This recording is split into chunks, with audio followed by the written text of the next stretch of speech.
नमस्कार, मी परमेश्वर घोगरे. इस्तेमाला येणाऱ्या टाकळगाव नगरीतील असू द्या, अहमदपूर तालुका असू द्या किंवा लातूर जिल्हा असू द्या, सगळं भाविक भक्तांचे टाकळगाव नगरीमध्ये हार्दिक स्वागत. आणि दुसरी महत्त्वाची गोष्ट म्हणजे इथं पुढे भविष्यात होईल किंवा मागं कधी झाला नाही, आज असं पवित्र इस्तिमा आज आमच्या टाकळगावामध्ये होतो.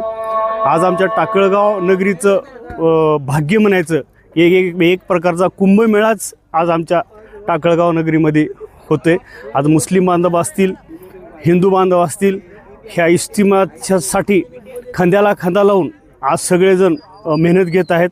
आजवर बघितलं तर टाकळगाव आणि रोकडा सावरगावच्या मधला माळाचा परिसर बघितला तर आज एकदम भक्तिमय झालेला आहे आणि खूप पवित्र वाटते आणि खूप सुंदर असं नियोजन इथं झालेलं आहे. प्रत्येकाचंच असं प्रत्येकजण मेहनतीनं, प्रत्येकजण आपल्या आपल्या परीनं कसं पवित्र इस्तिमा सुंदर होईल आणि त्याचं कीर्ती अख्ख्या जिल्ह्याभर महाराष्ट्राभर पसर सगळेजण अशी मेहनत घेत आहेत.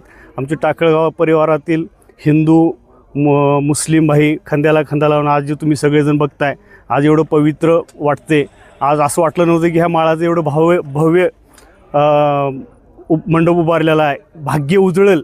आणि आज आमच्या इथं सगळेजण मंडळी येतात, महाराष्ट्रातून सगळेजण इस्तिमाला येतात आणि त्यांचं सगळ्याचं परत एकदा घोगरे परिवाराकडून स्वागत करतो. नमस्ते.